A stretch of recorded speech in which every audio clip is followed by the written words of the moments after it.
हम सभी बहन भाइयों को welcome to Preeti Tanwar vlog. कैसे हैं आप सब? आशा करती हूँ बाबा मोहनराम की कृपा से आप सब ठीक रहे, अपने घर में सेफ रहे, खुश रहे। तो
सबको अच्छी लग रही है मेरी वॉइस, मुझे अपनी वॉइस में वीडियो बनानी चाहिए।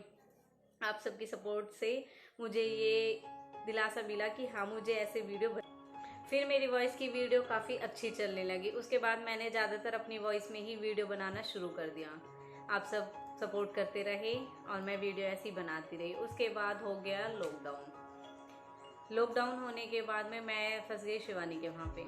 शिवानी के वहाँ फंसने के बाद में इतना बुरा हाल हुआ, मतलब लॉकडाउन ने पूरी पब्लिक को ही पूरी तरह हिला के रख दिया था।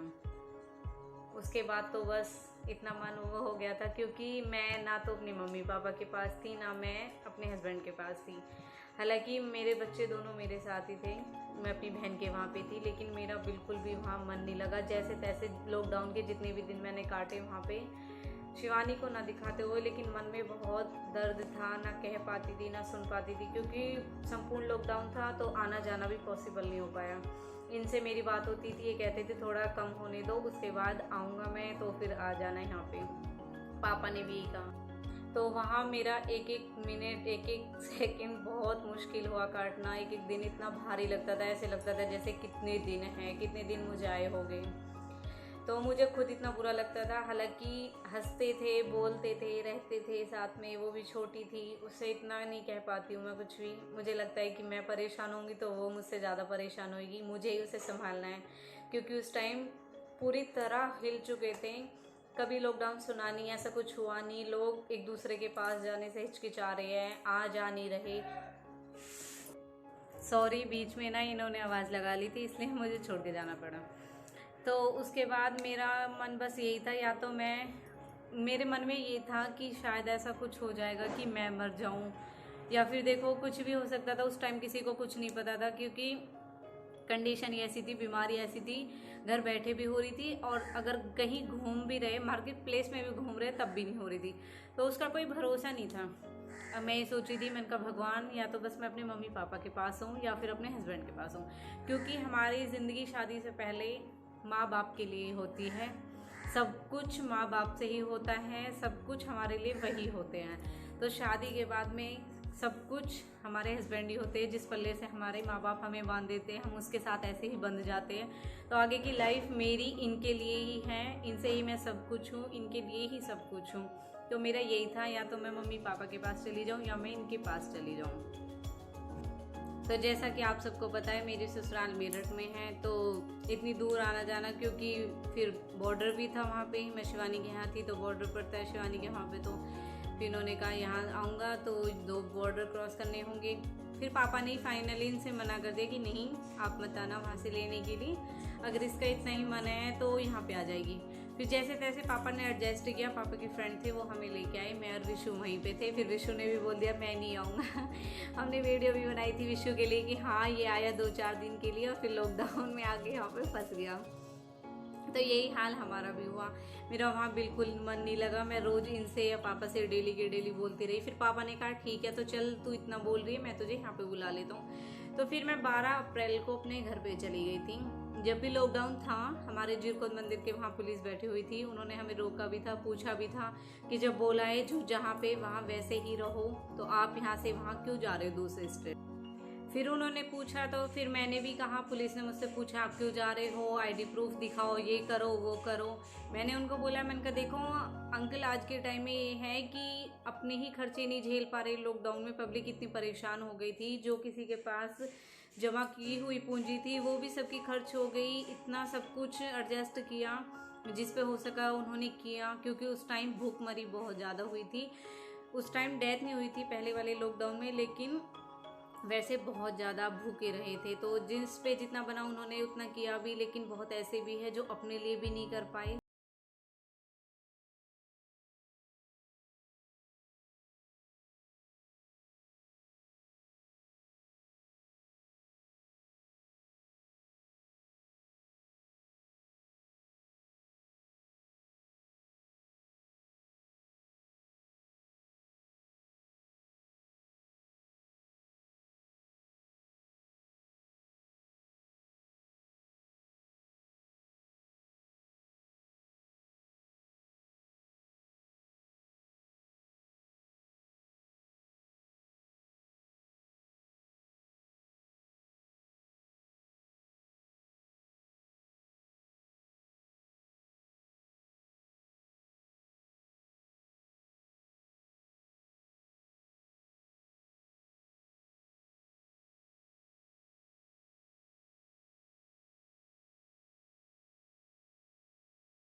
काम पे आईडी बनाई 12 अप्रैल को, फिर उसके बाद आपको 12 अप्रैल 2020 में।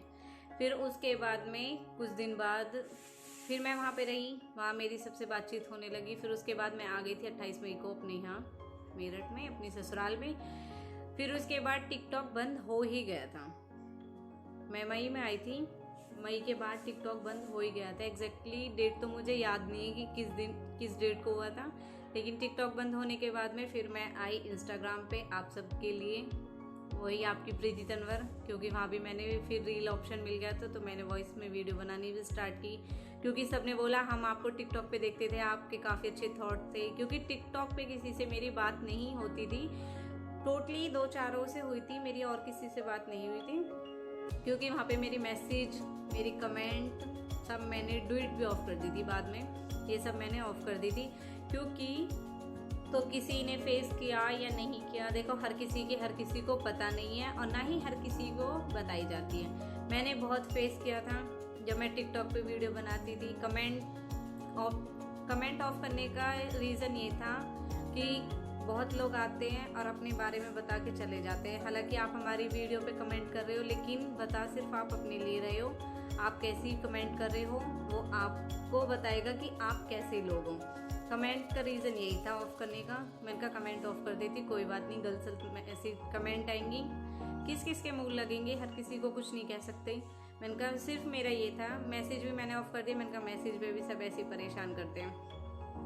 मेरा ये था वीडियो बनानी, वीडियो अपलोड करनी, लाइक कितनी आई वो देखना, कितने व्यूज़ आए वो देखना था, और बाकी कुछ नहीं था। वहाँ से तो फिर इंस्टाग्राम पे था कि हाँ मतलब सबके मैसेज ऐसे जाने लगे, सबसे बात होने लगी थी मैसेज के थ्रू, वहाँ तो सब जान। तो डुइट मैंने इसलिए ऑफ कर दी थी कि हाँ कोई जानबूझ के, कोई कैसे कि फलाने की बहू है, ये है वो है, उसके साथ ऐसे वीडियो बनाते थे, एक दूसरे के पास शेयर करते थे। मैंने तो ये सब चीज़ खुद बहुत फेस की थी, मेरे यहाँ तो हुआ था। क्योंकि उस टाइम फिर लॉकडाउन में ही नीरज भाई भी खत्म हो गए थे लॉकडाउन से पहले, तो मेरी वॉइस की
के पास, फिर उसने मुझे सब कुछ समझाया।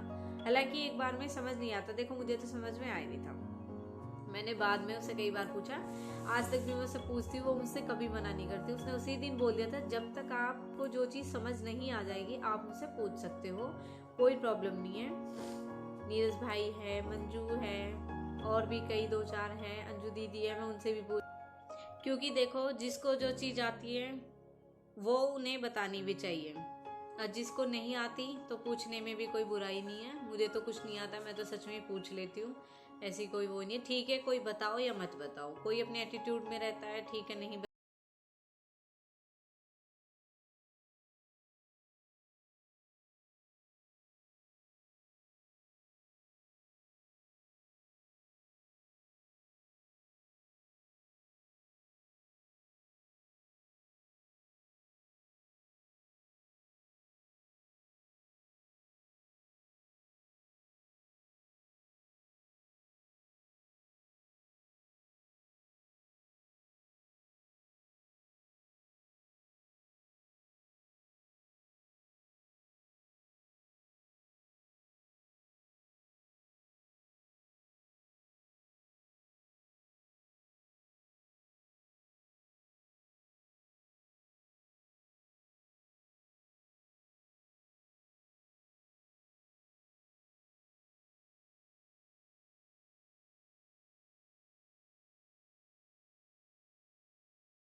मेरी कोई गलती हो, कुछ भी हो, मुझे कमेंट में बताना। मेरी कोई बात गलत लगे तो उसके लिए सॉरी आप सबसे। मैंने अपने लिए, अपने ऊपर ये सब बातें कही हैं, आप सबके लिए कोई कुछ नहीं है।